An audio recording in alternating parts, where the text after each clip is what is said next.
All right, hello Algebra 1. This is going to be a video lesson on 7.3 day 1. This is page 20 in our workbook. So you'll find your notes on page 20. I want you guys taking good notes while I am teaching, and then you'll have to do the homework assignment after watching and taking notes. What I'd like you to do is pause the video and try these two warm-up problems because we do have a test next week and it's a good set of practice problems for you. So pause it and then I'll reveal the answers.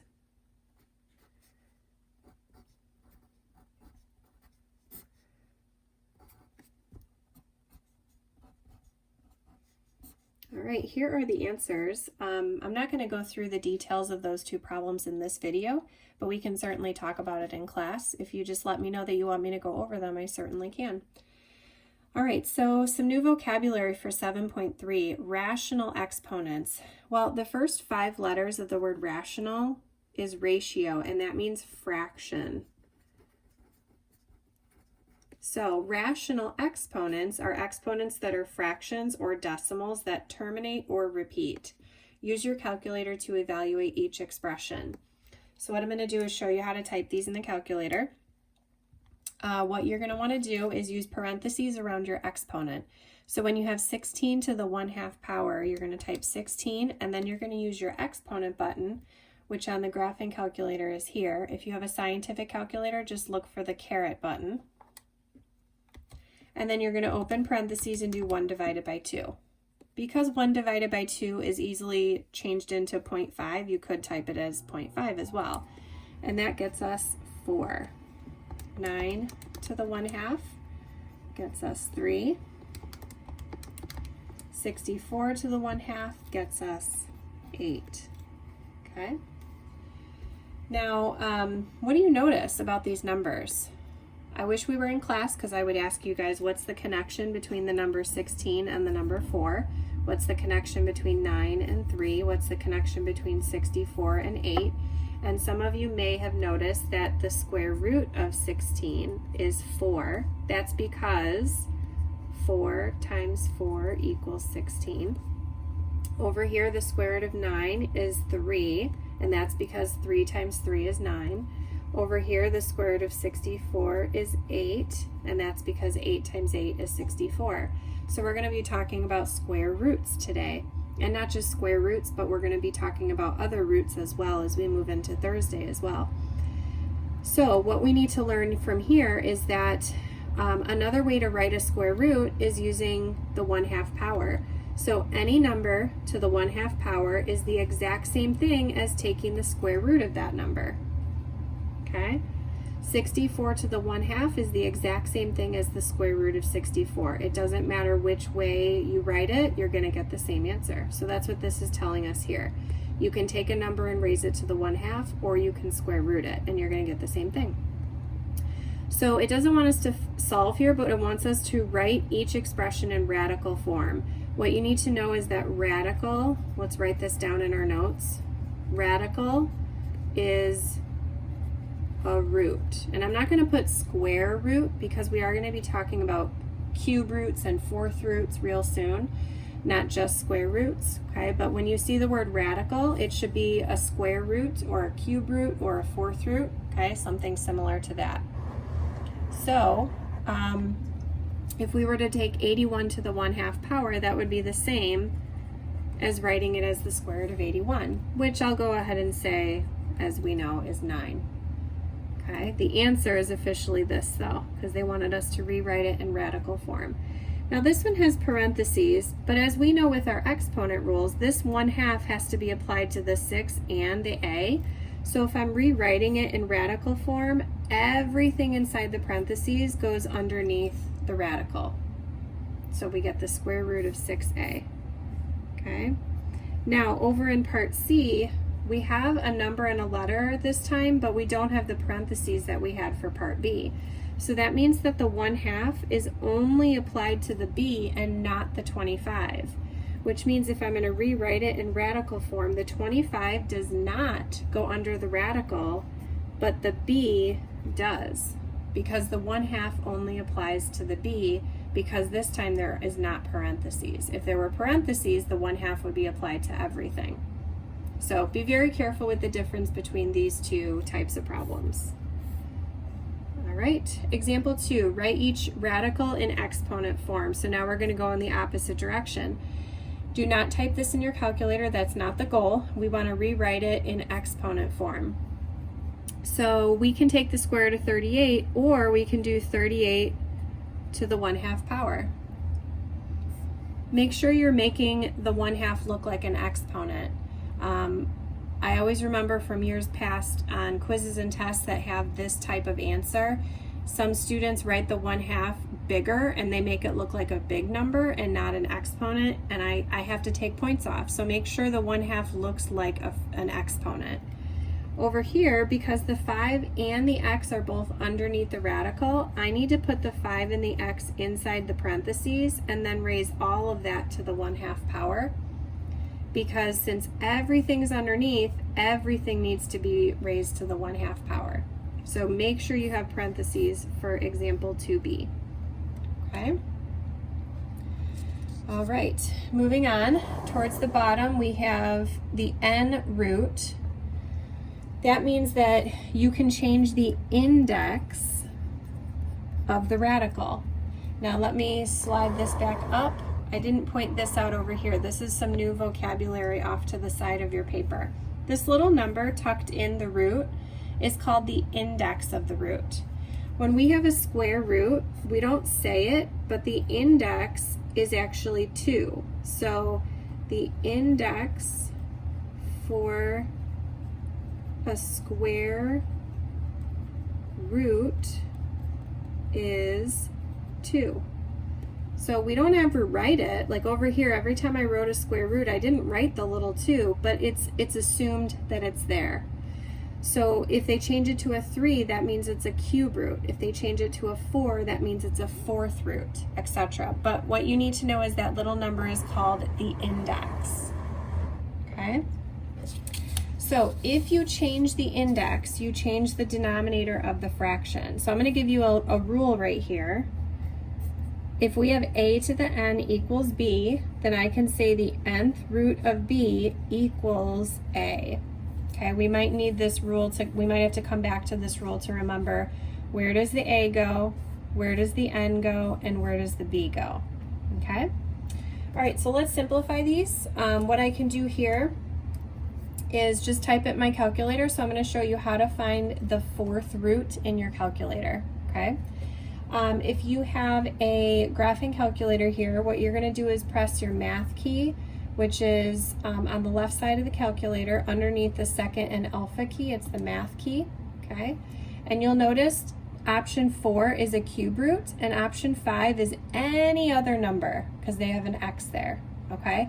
So I'm going to get out of this menu here because I have to put the number in first before I can use that option. So I'm going to press second mode to get out of the menu.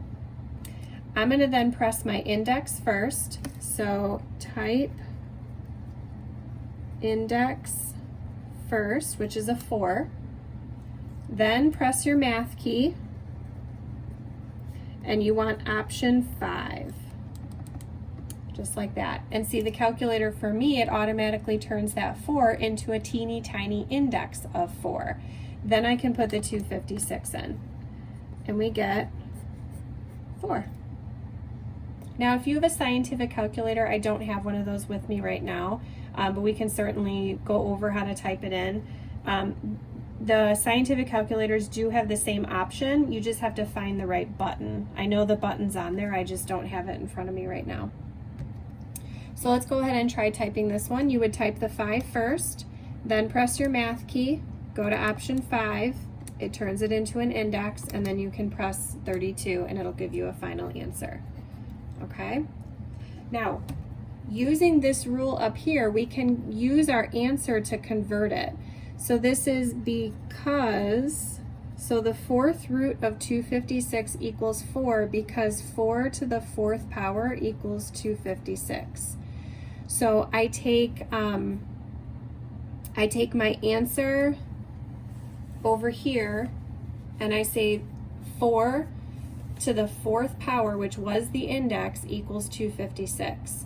Over here, I can say that the 5th root of 32 is 2 because 2 to the 5th power equals 32. That's why that's true. Okay, the official answer is 2, but this is why it works. Okay, all right, let's flip over to the other side and we are almost finished.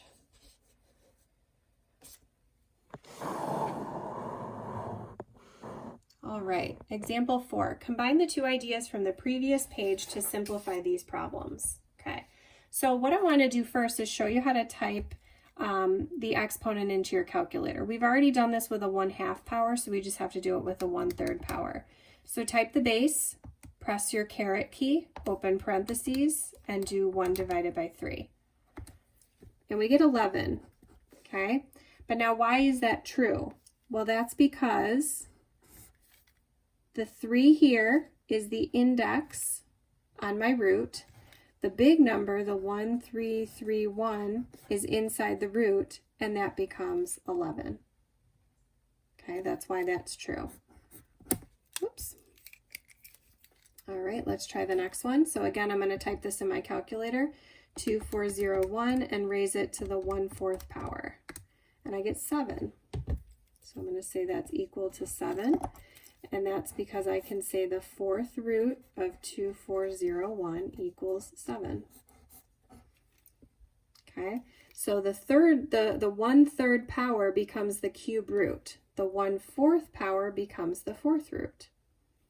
Okay, all right, now what happens if the numerator is not 1? Because so far in the beginning, we were dealing with the 1/2, 1/2, 1/2. Now we have 1/3, 1/4. But what if it's not a 1? That's what we're going to talk about next. So more rational exponents. How do you think we can rewrite 8 to the 2/3 in radical form? Well, here's the rule. Open a big set of parentheses. Draw a big root. The n is the index, so the denominator becomes the index. The main base stays the base inside the radical, and then outside of the parentheses is the numerator. That becomes the exponent. So I want you to write these 2 notes off to the side. Numerator becomes the exponent, and the denominator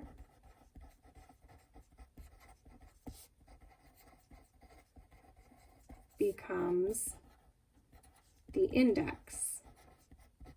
Okay, so if you're wanting to rewrite something that does not have a 1 on top, the numerator becomes your exponent, the denominator becomes your index. So let's try it. Okay, we're going to use that rule. So we have 32 to the 2/5 power. The good news is that the big number in the problem stays underneath the radical. So we still have 32 there. Okay, but now let's follow this rule here. Numerator becomes the exponent. So the numerator is the number on top. That becomes the exponent on the outside. But the denominator of the fraction, which in this case is 5, that becomes the index. Okay, and that's the answer. Actually, let me rewrite this a little bit lower, and I want to show you how we can type both of them in the calculator. That was the last thing I wanted to show you, is how to type these in the calculator. So let me explain one more time. The 32 stays underneath. The denominator becomes the index. The numerator becomes your exponent. So let's type the original problem in the calculator. 32 and raise it to the 2/5 power. We get 4. That's the official answer, okay? But what I wanted to show you guys is we can also type it in like this as well. So we're going to press the 5 first for the index, and then press your math key, go down to option 5, then press 32. Now, if you have a calculator like mine where it's continuing the square root, we have to get out of the square root, or the 5th root. So press your right arrow key to stop the root, and then you can press your squared key, and we get 4. That confirms that it means both of these can be written in either form. All right, last one. So first of all, let's type it in the calculator. So we have 81 to the 5/2 power. we get a big number, 59,049. Okay, now let's rewrite it in radical form. Okay, underneath the radical is the 81, the big number. The numerator becomes the exponent. The 5 is the numerator, so that becomes the exponent. The denominator becomes the index. So the 2, which was the denominator, is now here, which actually means that it's a square root, right? So we're going to go ahead and press the index first, and then press our math key and go to the 5th option, and it's turning it into a square root. Then type in the 81. Get out of the square root and raise it to the 5th power. And we get the same answer. All right, so those are rational exponents. And that's all we're going to cover for today. Tomorrow we're going to take it to the next level. So hopefully you guys took good notes and you work hard on your homework, because we'll look at the next level tomorrow. Have a great rest of your day. Bye.